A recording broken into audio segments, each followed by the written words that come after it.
Sveiki, trumpas tipsas.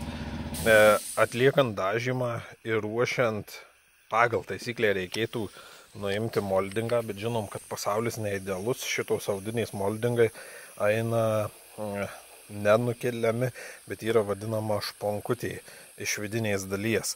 Ir tas dalykas kartais nuėmimas ilgiau užtrunka, o jeigu darbas yra į biudžetinėje pusėje, reikia greičiau suktis. Šiuo atveju pataisinėjau čia putioką, gaunasi tokia situacija, kad praktiškai apsimokėjau iš tikrųjų perdažyti negu.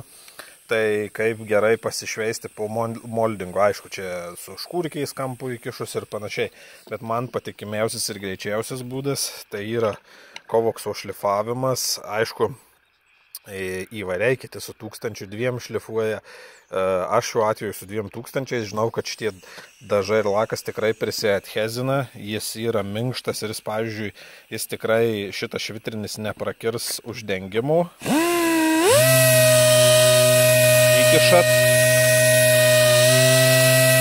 Dėl kadrų skaičiaus jums atrodo, kad padukas lėtai juda, bet jis iš tikrųjų juda greitai. Ir įkišę pataisot.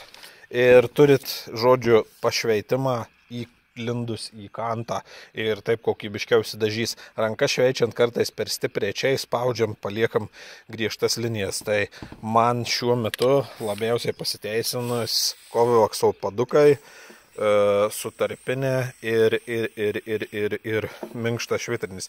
Kiti naudoja, žinau, kad 800 000, 2 ar 1005, aš šiuo atveju naudoju 2000, tai, bet pats principas, jeigu nepasitikit 2000, galite be problemos naudoti 1000 ir kadangi jis yra va tokio minkšto profilio švitrinis, jis visai kitaip elgesi, nesuplėšys jums uždangstymų ir panašiai. Dėkui, peace out.